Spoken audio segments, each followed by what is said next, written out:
Hello student, myself Deepak Agarwal from Nikunj tutorial Indore. स्वागत करता हूं मैं आपके अपने ऑनलाइन प्लेटफॉर्म पर। जैसा कि आपको मालूम है कि हमने एक सब्जेक्ट स्टार्ट किया था, प्रोजेक्ट मैनेजमेंट, जो कि बहुत ही इंपॉर्टेंट सब्जेक्ट है पोस्ट ग्रेजुएशन स्टूडेंट्स के लिए। ज़्यादातर ये सब्जेक्ट एमबीए और एमकॉम में पूछा जाता है। हमने पहले लेक्चर में मैंने आपको ये बताया था कि प्रोजेक्ट मैनेजमेंट क्या होता है, प्रोजेक्ट की डेफिनेशन, प्रोजेक्ट मैनेजमेंट की डेफिनेशन बताई। फिर मैंने आपको ये बताया कि प्रोजेक्ट मैनेजमेंट में सबसे इंपॉर्टेंट टॉपिक है नेटवर्क एनालिसिस या नेटवर्क मॉडल्स, कि कैसे कोई व्यक्ति अपने प्रोजेक्ट को कंप्लीट करने के लिए डिफरेंट एक्टिविटीज को आपस में इंटरकनेक्ट करके अपने प्रोजेक्ट को कंप्लीट करता है। नेटवर्क मॉडल में दो टेक्निक्स हैं जो बहुत ही इंपॉर्टेंट है, क्रिटिकल पाथ मेथड और PERT, programme evaluation and review of technique. इनके बारे में मैंने आपको डिटेल में चर्चा करी, जिसका पहला वीडियो मैंने ऑनलाइन यूट्यूब चैनल पर डाल दिया है। आपको बहुत पसंद आएगा, आप उसमें समझिएगा कि उसका मीनिंग क्या होता है प्रोजेक्ट मैनेजमेंट का और नेटवर्क मॉडल्स का। आप उसको शेयर करिए और कमेंट करिए। अब आज मैं स्टार्ट करने जा रहा हूं सेकेंड लेक्चर, जिसमें मैं आपको सिखाऊंगा कुछ प्रैक्टिकल सम्स, कैसे एग्जाम में न्यूमेरिकल सम्स को हमें करना है। बहुत सारे स्टूडेंट होते हैं जिनको कहीं ना कहीं न्यूमेरिकल प्रॉब्लम में समस्याएं आती हैं कि वो न्यूमेरिकल सम कर ही नहीं पाते हैं। मैं आपको बहुत ही सिंपल टेक्निक से सिखाऊंगा कि कैसे पर्ट और सीपीएम के सम किए जाते हैं। तो चलिए समय बर्बाद ना करते हुए स्टार्ट करते हैं आज second lecture, practical problem number 1। इसमें लिखा है क्रिटिकल पाथ मेथड। ये एक चीज आइडेंटिफाई करो कि तुम्हें पहले एग्जाम में पहचानना है कि यार ये सीपीएम का सम है कि पर्ट का सम है। सीपीएम में आपको हमेशा ध्यान रखना एक टाइमिंग गिवन होगा, सिंगल टाइम। लेकिन जब मैं तुम्हें पर्ट के सम कराऊंगा, तो तुम देखना तुम्हारे पास ये ऐसे 3 टाइमिंग दिए आएंगे, टीओ, टीएम, टीपी, ऐसे 3 टाइमिंग्स तुमको गिवन होंगे। लेकिन जब तुम लोग क्वेश्चन करोगे सीपीएम के, तो सीपीएम के ध्यान रखना तुम लोगों को केवल एक ही टाइम दिया जाएगा। तो अब इन क्वेश्चंस को हम लोग स्टार्ट करते हैं कि सीपीएम का सम कैसे होता है। बहुत ध्यान से समझना, क्योंकि मैं चीजों को बहुत धीरे धीरे समझाता हूं, जिससे आपके माइंड में चीजें बिल्कुल क्लियर हो जाए और आप उसको अच्छे से परफॉर्म कर सको एग्जाम में। तो पहला सम लिखा है, a project schedule has a following characteristics. आपके पास कुछ इवेंट्स हैं, जैसे 1 2 1 3 1 4 2 3 2 6 3 5 3 6 4 5 5 6। ये कुछ इवेंट्स या एक्टिविटीज हैं जिनको आपस में कनेक्ट करके आपको एक डायग्राम बनाना है। इनके कुछ टाइमिंग्स दिए, आपसे पूछा है कि नेटवर्क डायग्राम बनाइए, नेटवर्क डायग्राम और क्रिटिकल पाथ निकालिए। तो एक बात तुम हमेशा ध्यान रखना कि जब हम लोग नेटवर्क मॉडल्स पढ़ते हैं, 2 तरीके के डायग्राम्स होते हैं। तो पहले हमें ये क्लियर होना चाहिए कि वो 2 डायग्राम्स कौन से होते हैं। तो कॉपी पे लिखते हैं सॉल्यूशन नंबर 1। उसके पहले मैं बता दूं टाइप्स ऑफ डायग्राम।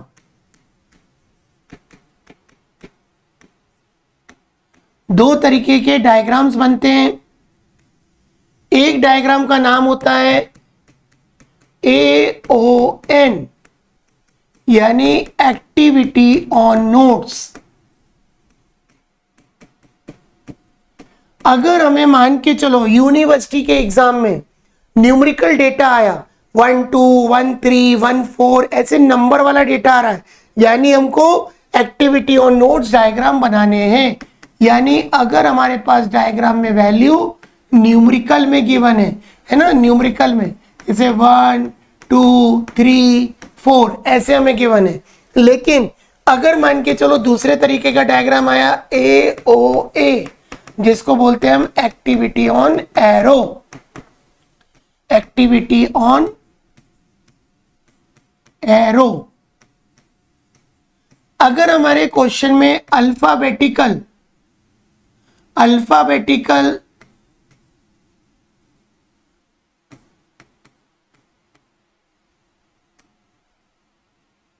यानी अगर हमें क्वेश्चन में ABCD वाले क्वेश्चन आते हैं, ABCD वाले क्वेश्चन आते हैं, तो फिर हमको बनाना है एक्टिविटी ऑन एरो डायग्राम।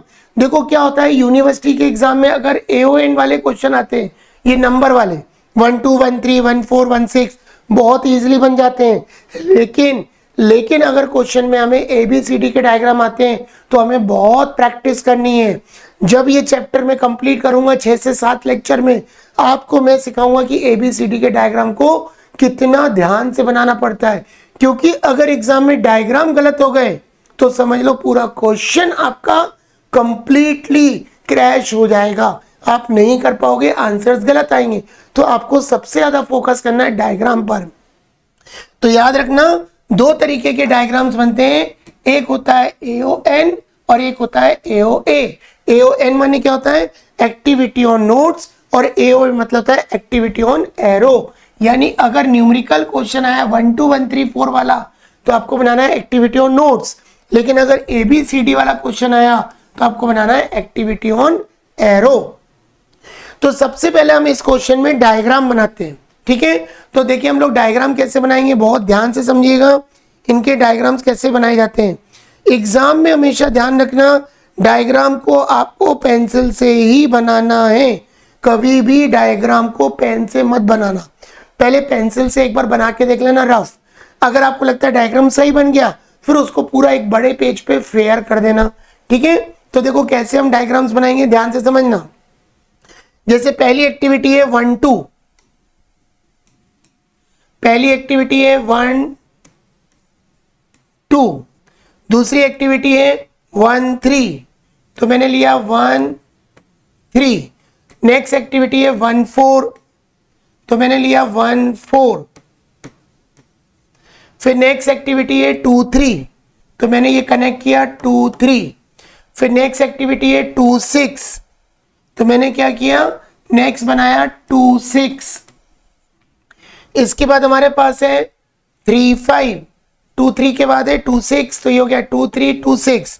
फिर हमारे पास गिवन है 3 5, तो हमने बनाया 3 5। फिर अगली एक्टिविटी हमारे पास गिवन है 3 6, तो हमने बना दिया 3 6, ठीक है। फिर हमारे पास अगली एक्टिविटी गिवन है 4 5, तो हमने बना दिया 4 5। फिर हमारे पास गिवन है 5 6, लास्ट एक्टिविटी है 5 6। तो ये हमने डायग्राम को सबसे पहले ड्रॉ किया, ठीक है। डायग्राम ड्रॉ करने के बाद अब हमारा मेन काम क्या है, जैसे डायग्राम बनाया, मैं एक बार आपको डायग्राम फिर सिखा देता हूं कि डायग्राम हमें कैसे बनाने हैं। तो फिर से ध्यान से समझते हैं कि हमारे पास जैसे पहला क्वेश्चन हमें गिवन था 1 2 1 3 1 4 2 3 2 6 3 5 3 6 4 5 5 6। तो मैं एक बार आपको डायग्राम फिर से बताता हूं। जैसे पहला है हमारे पास 1 2, तो मैंने ये बनाया 1 2। फिर हमारे पास गिवन है 1 3, तो ये गिवन है 1 3। देखो कोई भी क्वेश्चन जब आप एग्जाम में करोगे डायग्राम को बहुत ध्यान से बनाना। घर पर प्रैक्टिस करोगे तो पहले क्वेश्चन को कॉपी पर ये लिख लेना, पहले क्वेश्चन को कॉपी पे नोट कर लेना, क्लियर है। उसके बाद उसका सॉल्यूशन बनाना स्टार्ट करना, ठीक है। अब 1 3 के बाद है 1 4, तो मैंने बना दिया 1 4। 1 4 के बाद है 2 3, तो मैंने बना दिया 2 3। इसके बाद है 2 6, तो ये बना दिया 2 6। फिर इसके बाद गिवन है 3 5, ये मैंने बना दिया 3 5। फिर हमारे पास गिवन है 3 6, तो 3 6 को आपस में कनेक्ट कर दिया। फिर हमारे पास गिवन है 4 5, ये 4 5 को कनेक्ट किया और फिर ये हो गया 5 6। तो ये डायग्राम सेम टू सेम मैंने आपको 2 बार क्यों बना के बताया, जिससे आपको बनाने में कोई समस्या नहीं आए। तो आपने डायग्राम बनाया। अब दूसरा काम है, पहला काम डायग्राम, दूसरा काम डायग्राम के ऊपर ये टाइमिंग आपको पुट करने हैं। जैसे 1 2 का दिया है 3, तो आप 1 2 पे लिखोगे 3, ठीक है। फिर आपको दिया है 1 3 का 4, तो आप लिखोगे 1 3 का 4। फिर आपको दिया है 1 4 का 14, तो 1 4 पे लिखोगे 14। ऐसे आपको दिया है, अगर हम बात करें 2 3 का 10, तो आप रखोगे 2 3 पे 10। फिर दिया है 2 6 का 5, 2 6 का 5। फिर 5 का 4, ये 3 5 का 4, इसके बाद है 3 6 का 6, 3 6 का 6, 4 5 का 1, 4 5 का 1 और 5 6 का दिया है 1। तो ये पहले हमने डायग्राम बनाया, डायग्राम के बाद ये जो टाइमिंग्स हमें गिवन थे, इन टाइमिंग्स को हमने डायग्राम के ऊपर पुट कर दिया। ठीक है, ये डायग्राम को हमने इसके ऊपर टाइमिंग को पुट किया। एक डायग्राम मैं यहां से हटा देता हूं क्योंकि आपको समझ में आ गया। ठीक है, तो सबसे पहले आपको कॉपी पर पेंसिल से डायग्राम बनाना है। डायग्राम बनाने के बाद इसके ऊपर आपको ये टाइमिंग्स रखने हैं। ये जो टाइमिंग गिवन थे ये आपने डायग्राम के ऊपर पुट कर दिए। अब आपको निकालना है क्रिटिकल पाथ। देखो, क्रिटिकल पाथ निकालने की दो मेथड होती हैं। एक होती है शॉर्टकट मेथड जिसमें आप डायरेक्ट क्रिटिकल पाथ निकाल सकते हो। एक होती है अर्लीस्ट और लेटेस्ट मेथड जिसमें आपको ई और एल फाइंड आउट करना होता है। पहले सम में मैं आपको केवल सिखा रहा हूं कि एक डायग्राम बनाओ, डायग्राम के ऊपर टाइमिंग रखो और एक शॉर्टकट मेथड से क्रिटिकल पाथ बताओ। एग्जाम में अगर वो क्लियर पूछ रहा है कि यार तुम अर्लीस्ट टाइम और लेटेस्ट टाइम निकालो, तो तुम ई और एल कैलकुलेट करना, जो मैं आपको नेक्स्ट सम में बताऊंगा। अभी मैं पहले सम में आपको बेसिक सिखाता हूं कि पहले डायग्राम बनाया, डायग्राम के ऊपर टाइम रखा।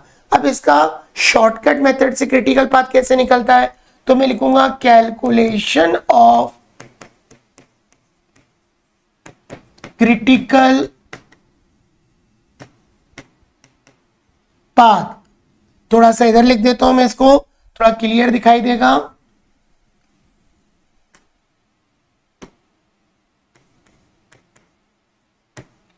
Calculation of critical path. पहले कॉलम में लिखेंगे मैक्सिमम पाथ, सेकेंड कॉलम में लिखेंगे टाइम। अब टाइम हमें किसमें गिवन था, टाइम हमें गिवन है डेज में। ठीक है, तो हम लिखेंगे टाइम इन डेज और फिर हम लिखेंगे टोटल टाइम।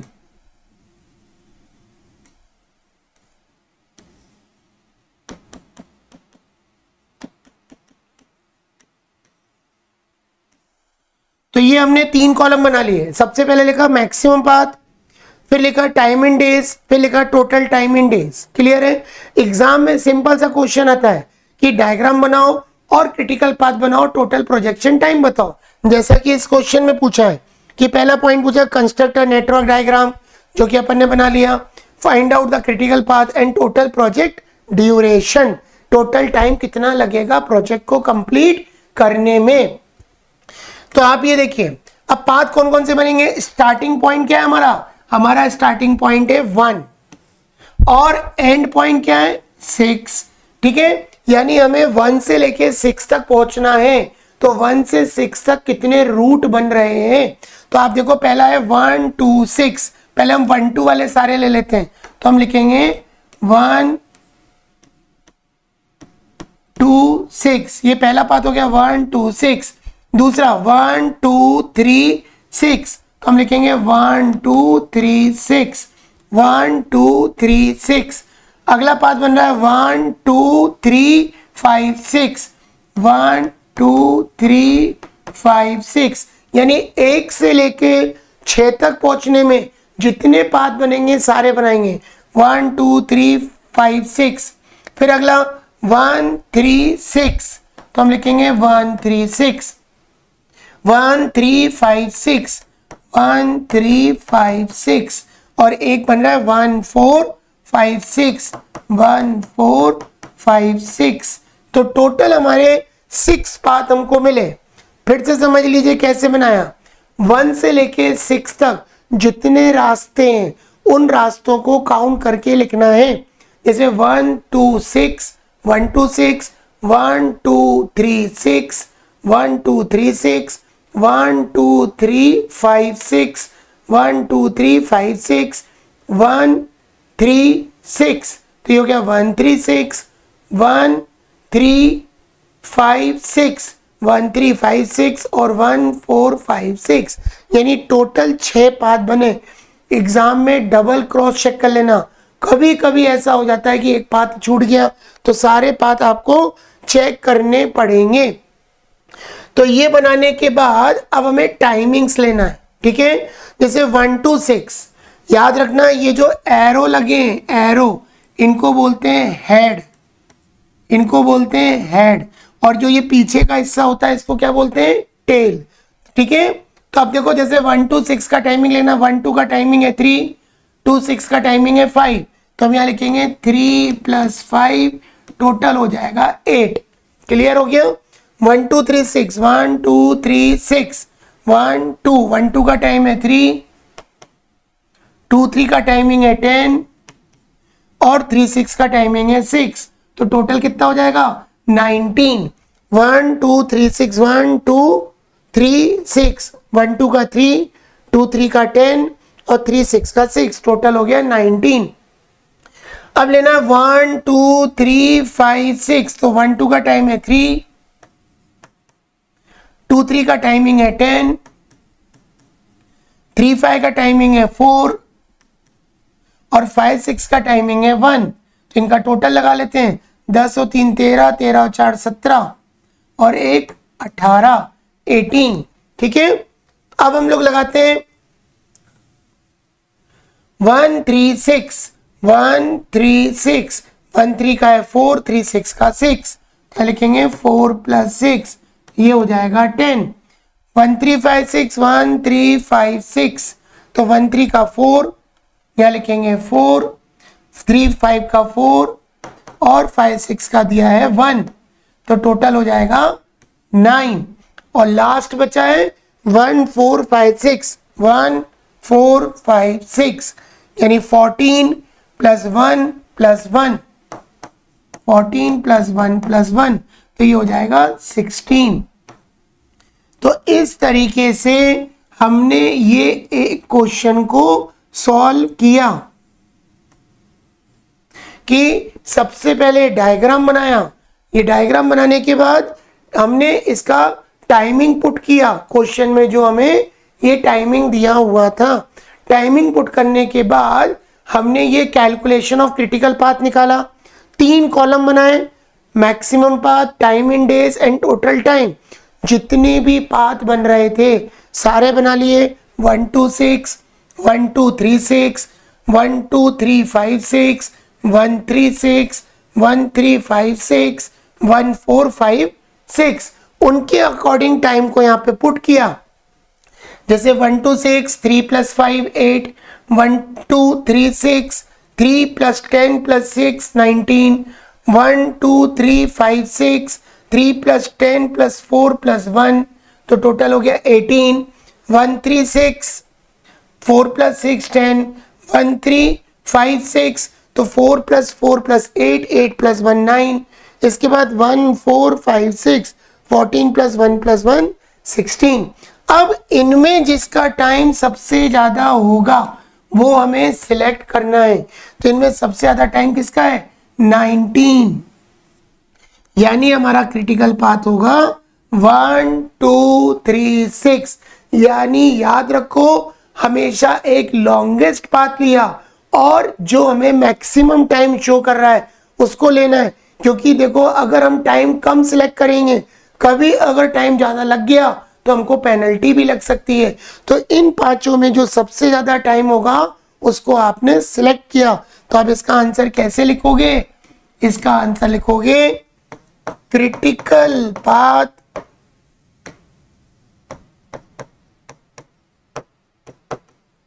इज, इसका आंसर मैं पीछे वाले पेज पे लिख देता हूं नेक्स्ट स्क्रीन पे। तो हमारा क्रिटिकल पाथ आएगा, क्रिटिकल पाथ इज 1 2 3 6, 1 2 3 6, जिसका मैक्सिमम टाइम आ रहा है 19 डेज। तो ये हमारा एक छोटा सा क्वेश्चन अपन ने कंप्लीट किया कि याद रखना कि पर्टिकुलर, अब ये डायग्राम कौन सा है AON, क्योंकि इसमें हमें डेटा दिया हुआ था न्यूमेरिकल। तो पहले हमने डायग्राम बनाया, डायग्राम के बाद हमने ये क्रिटिकल पाथ की मेथड यूज करी। लेकिन अगले वाले समय में आपको बताऊंगा क्रिटिकल पाथ निकालने की दूसरी मेथड, जिसका नाम है अर्लीस्ट और लेटेस्ट। ठीक है, ये जितने भी इवेंट्स दिए हैं इनका ई और एल फाइंड आउट करना रहता है। जैसे अगर हम बात करें, एक होता है ई जिसको हम बोलते हैं अर्लीस्ट टाइम, और एक होता है एल जिसको हम बोलते हैं लेटेस्ट टाइम।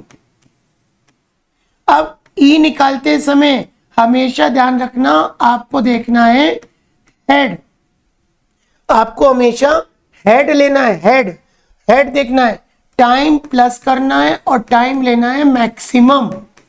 लेकिन जब हम लोग एल कैलकुलेट करते हैं तो हमेशा टेल देखते हैं, टाइम माइनस करते हैं और टाइम हमेशा लेते हैं मिनिमम। ये बात ध्यान रखना, ये ई और एल का कॉन्सेप्ट है जो मैं आपको नेक्स्ट क्वेश्चन में समझाऊंगा। कि ये जो नेक्स्ट क्वेश्चन जो हम लोग करेंगे ये समझेंगे नेक्स्ट क्वेश्चन में। तो सबसे पहले मैंने आपको एक पहले क्वेश्चन में डायग्राम बनवा दिया और क्रिटिकल पाथ निकाल दिया। जिसका टाइम मैक्सिमम आएगा वही हमारा क्रिटिकल पाथ होगा। जिसको ये नोट करना है एक बार नोट कर लें आप लोग।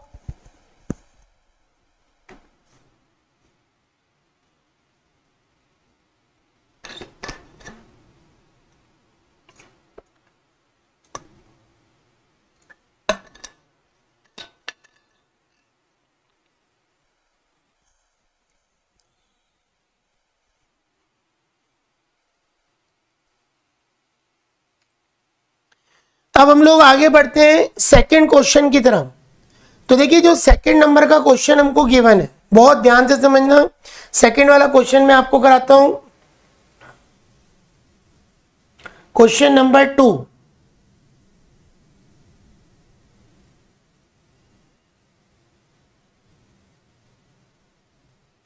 सेकंड वाला क्वेश्चन बहुत ध्यान से समझना। इसमें मैं आपको ई और एल के थ्रू क्रिटिकल पाथ निकालना सिखाऊंगा। ठीक है, information on the activities required for a project is as follows. आपको कुछ इंफॉर्मेशन दी है, ये आपके पास नोट्स गिवन है 1 2 1 3 1 4 2 5 3 5 ऐसे लेके 7 to 8 तक। सबसे पहले डायग्राम बनाना पड़ेगा, डायग्राम पे रखेंगे टाइम। अब ये टाइमिंग आपको सिंगल टाइम दिए है, एक टाइम, तो समझ लो ये सम कौन सा है, क्रिटिकल पाथ मेथड।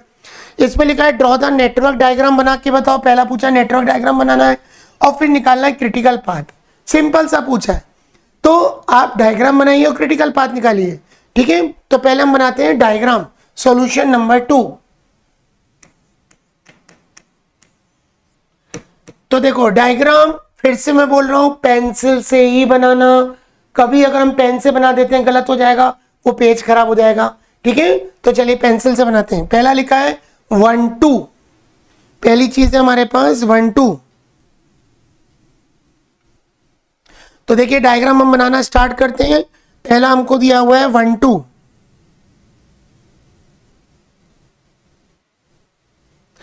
तो पहला हमने बनाया 1 2 एक्टिविटी, ये हो गया 1 2। उसके बाद हमारे पास गिवन है 1 2 के बाद 1 3, अगला दिया है 1 3, तो ये हो गया 1 3। नेक्स्ट गिवन है 1 4, ये हो गया 1 4। उसके पहले हम देख लेते हैं क्वेश्चन में 1 4 गिवन है, तो हम रख देते हैं 1 4। ठीक है, तो ये हम बना देते हैं 1 4। अब हमारे पास गिवन है 2 5, तो ये हमने बना दिया 2 5। अब हमारे पास गिवन है 3 5, तो ये बना दिया 3 5। अब गिवन है 3 6, तो हमने बना दिया 3 6। नेक्स्ट गिवन है 3 7, तो ये हमने बना दिया 3 7 3 7 3 7। ठीक है, 3 6 को थोड़ा सा नीचे कर देते हैं।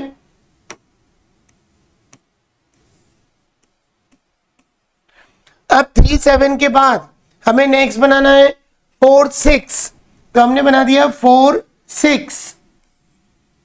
फिर हमारे पास गिवन है 5 7, तो ये हमने बना दिया 5 7। फिर गिवन है 6 8, तो ये हमने बना दिया 6 8। और लास्ट हमारे पास क्या गिवन है 7 8, ये हमने बना दिया 7 8। तो ये हमारा पर्टिकुलर एक डायग्राम बनके तैयार हो गया। ठीक है, मैं दोबारा समझाता हूं, बहुत ध्यान से समझना। डायग्राम अगर गलत हुआ पूरा क्वेश्चन गलत हो सकता है, ये बात ध्यान रखना। ठीक है, तो फिर से एक बार डायग्राम समझा देते हैं। पहली एक्टिविटी है 1 2, तो मैंने बनाया 1 2। फिर से ध्यान से समझिए, अब मैं छोटा सा डायग्राम सिखाता हूं। पहला हो गया 1 2, फिर हमारे पास गिवन है हमको 1 3, तो मैंने ये बना दिया 1 3।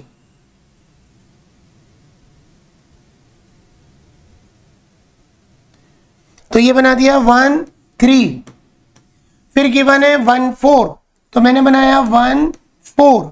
ये जैसे जैसे वैल्यू बढ़ती है कि 1 2 1 3 1 4, फिर है 2 5, तो मैंने बना दिया 2 5। 2 5 के बाद गिवन है 3 5, तो मैंने बना दिया 3 5। इसके बाद गिवन है 3 6, तो मैंने बना दिया 3 6। 3 6 के बाद गिवन है 3 7, तो मैंने बना दिया 3 7। अब 3 7 को मैंने बीच में क्यों नहीं लिया, मैंने यहां नहीं लिया, ऊपर क्यों लिया, क्योंकि मुझे दिखा था आगे वाली एक्टिविटी 5 7 भी है, आगे वाली एक्टिविटी भी देखते हुए चलना है। तो 3 7 के बाद अगली एक्टिविटी है 4 6, तो मैंने बना दिया 4 6। लाइन कभी भी इंटरसेक्ट नहीं होना चाहिए, अगर इंटरसेक्ट हो गई तो समझ लो क्वेश्चन गलत हो गया।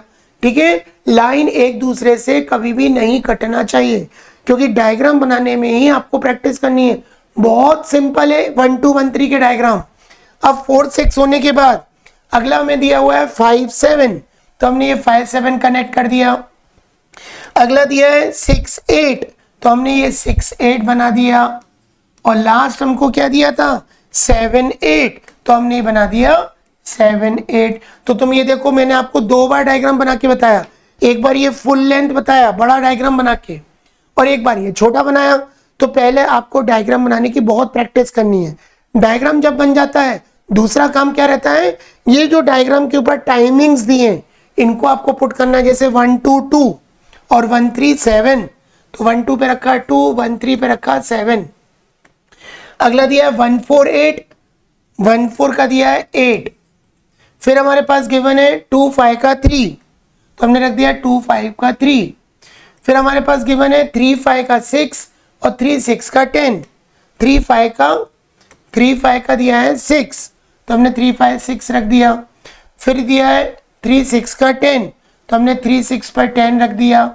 ठीक है, फिर हमने लिखा 3 7 का 4, तो हमने 3 7 का 4 रख दिया। फिर हमारे पास गिवन है 4 6 का 6, तो हमने 4 6 का 6 रख दिया। फिर हमारे पास गिवन है 5 7 का 2, तो हमने 5 7 का 2 रख दिया। फिर हमारे पास गिवन है 6 8 का 5, 6 8 का 5 रख दिया। ठीक है, और लास्ट में 7 8 का 6 गिवन है, तो हमने यहाँ पे रख दिया 6। जब आप घर पे प्रैक्टिस करो, सबसे पहले कॉपी पर ये पूरे क्वेश्चन को नोट कर लो। क्वेश्चन को नोट करने के बाद सॉल्यूशन स्टार्ट करो। ठीक है, तो डायग्राम बनाया, डायग्राम के ऊपर ये टाइम रखा। इनको हम लोग एक बार क्रॉस चेक कर लेते हैं, क्योंकि क्रॉस चेक करना बहुत जरूरी है कि सम कहीं गलत हमारा हो ना जाए। तो पहले एक बार हम सम को चेक कर लेते हैं, टाइमिंग्स को। तो देखो फिर से चेक कर लेते हैं। 1 2 का 2, 1 3 का 7, 1 4 का 8, 2 5 का 3, 3 5 का 6, 3 6 का 10, 3 7 का 4, 4 6 का 6, 5 7 का 2, 6 8 का 5 और 7 8 का 6। अब ये डायग्राम पे टाइमिंग पुट करने के बाद मैंने आपको सिखाया था कि हमें निकालना है क्रिटिकल पाथ। तो देखो सबसे पहले आप शॉर्टकट टेक्निक यूज करना। शॉर्टकट टेक्निक यूज करने के बाद फिर आप ई और एल मेथड भी यूज कर सकते हो, क्योंकि जब मैं आपको थर्ड लेक्चर पढ़ाऊंगा उसमें मैं आपको एक नई चीज सिखाऊंगा, फ्लोट कैसे निकाला जाता है। एग्जाम में कभी कभी फ्लोट पूछे जाते हैं। फ्लोट 3 तरीके के होते हैं, टोटल फ्लोट, फ्री फ्लोट और इंडिपेंडेंट फ्लोट। तो चलिए सबसे पहले ये जितने भी सर्कल्स दिए हैं मैं इनके ऊपर ई इक्वल और एल इक्वल लिख देता हूं।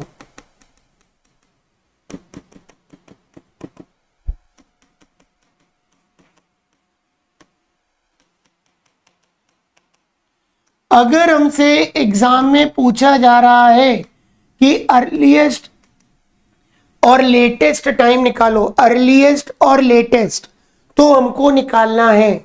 नहीं पूछा है तो याद रखो केवल ऐसा एक डायग्राम बनाओ, ऐसा एक डायग्राम बनाओ और ये वाली मेथड से क्रिटिकल पाथ निकाल दो।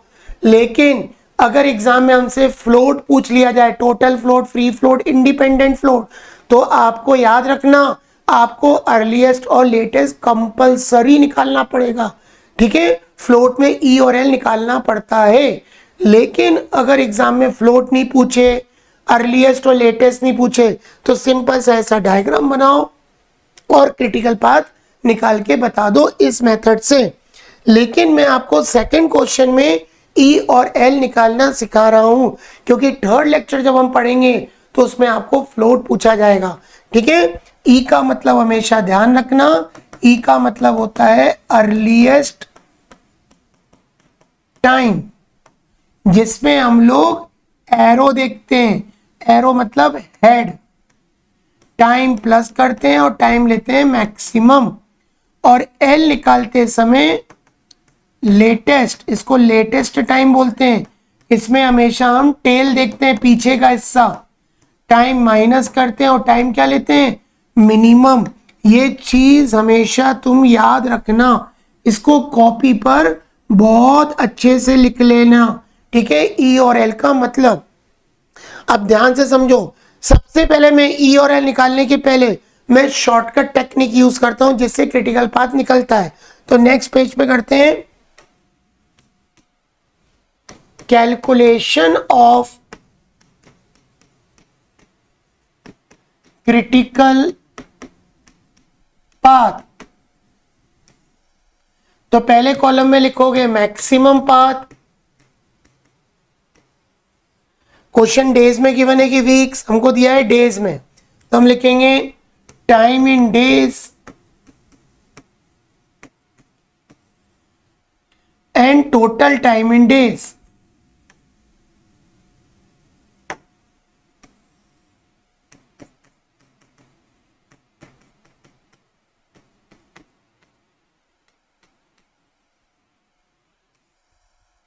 अब हम लोग पाथ गिन लेते हैं, कितने पाथ बन रहे हैं 1 से लेके 8 तक। रास्ते कितने बन रहे हैं, जैसे पहला बन रहा है 1 2 5 7 8, एक रास्ता ये ऊपर का जा रहा है।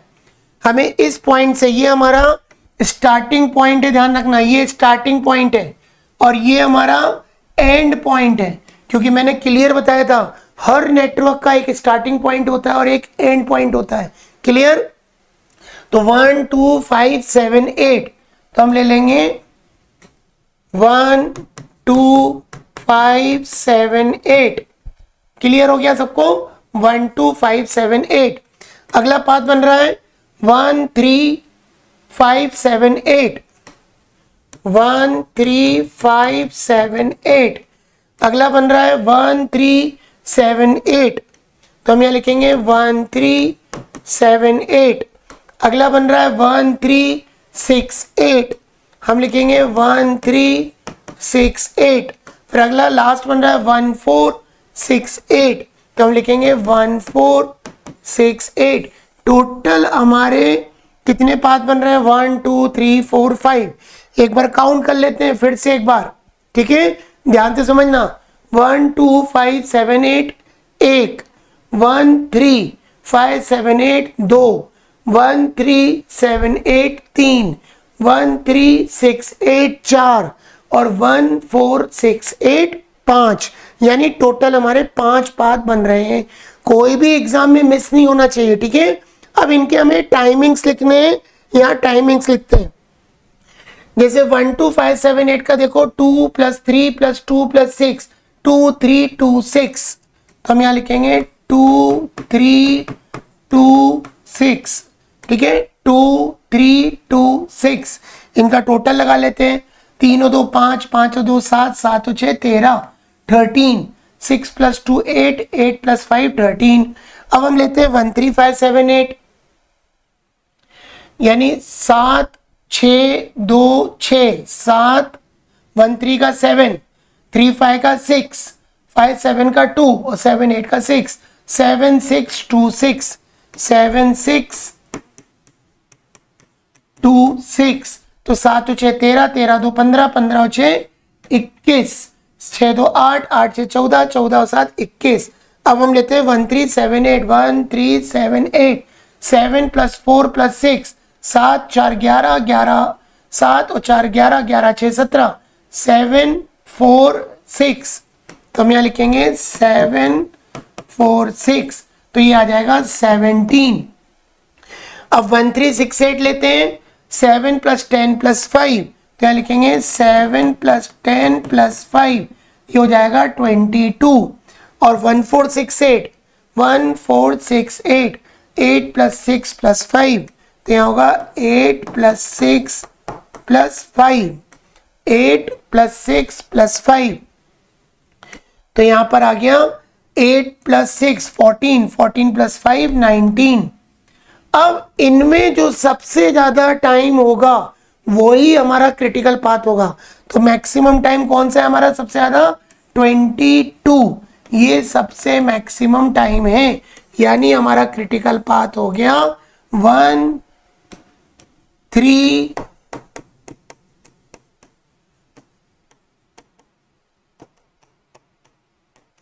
6 8 22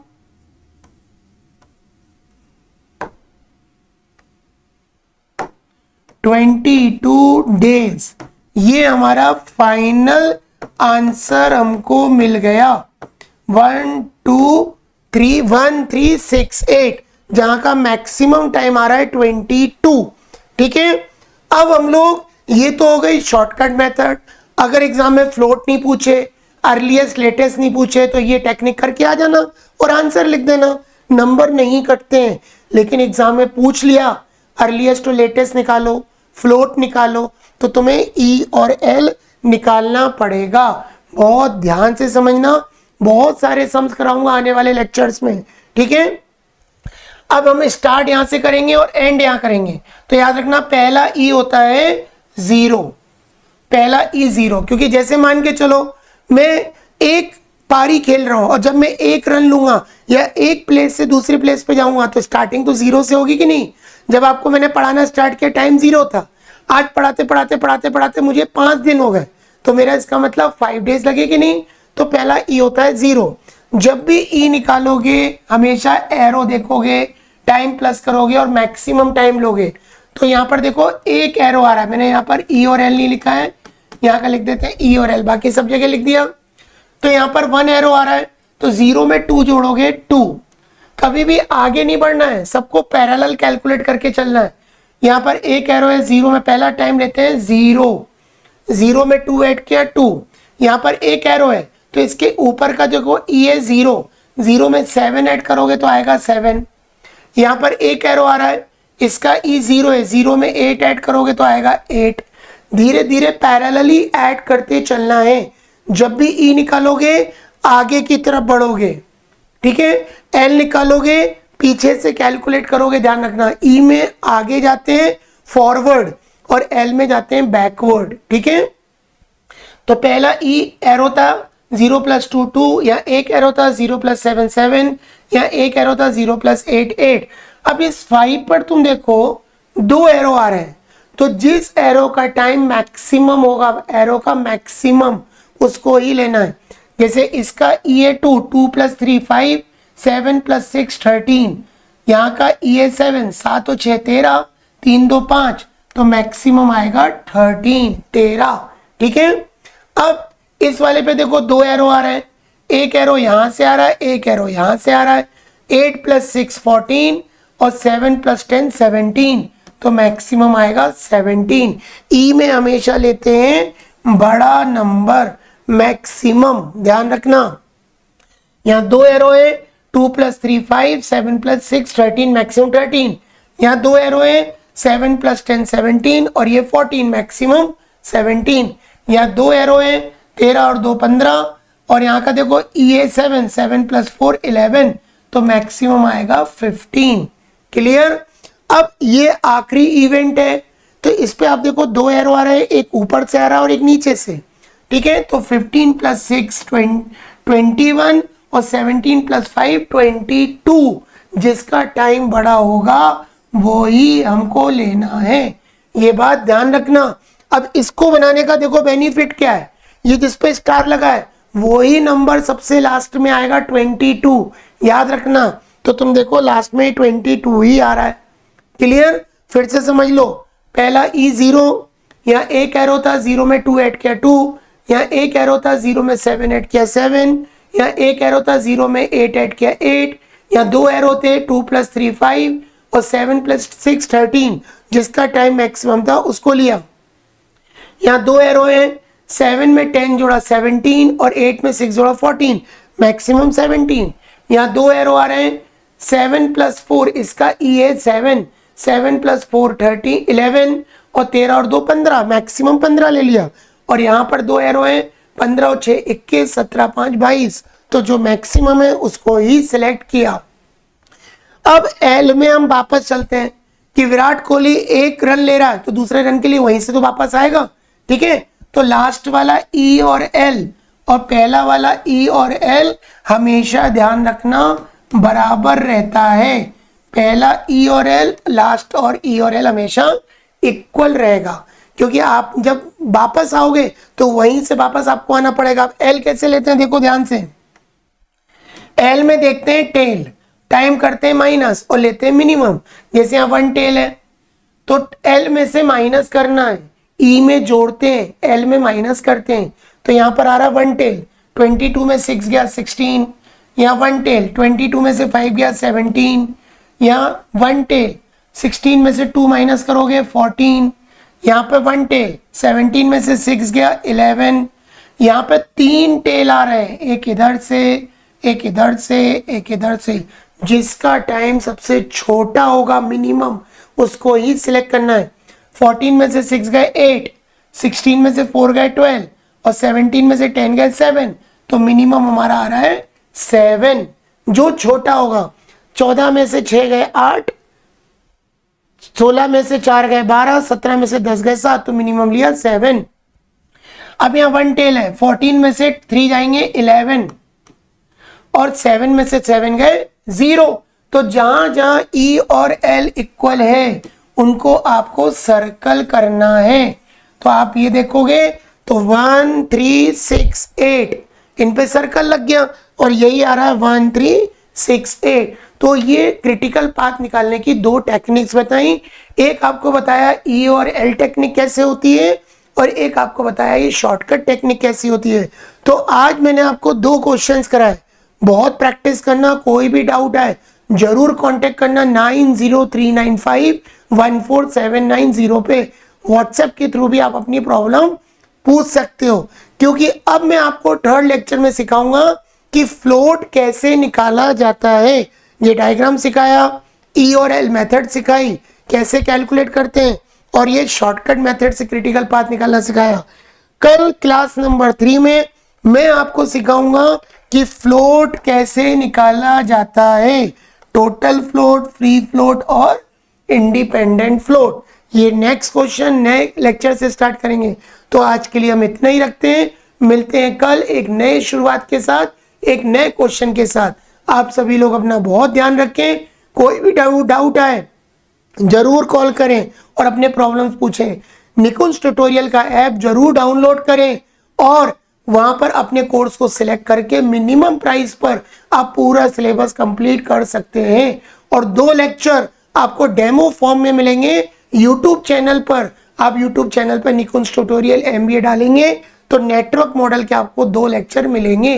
अगर आपको पसंद आए तो प्लीज आप शेयर करें, कमेंट करें और बताएं।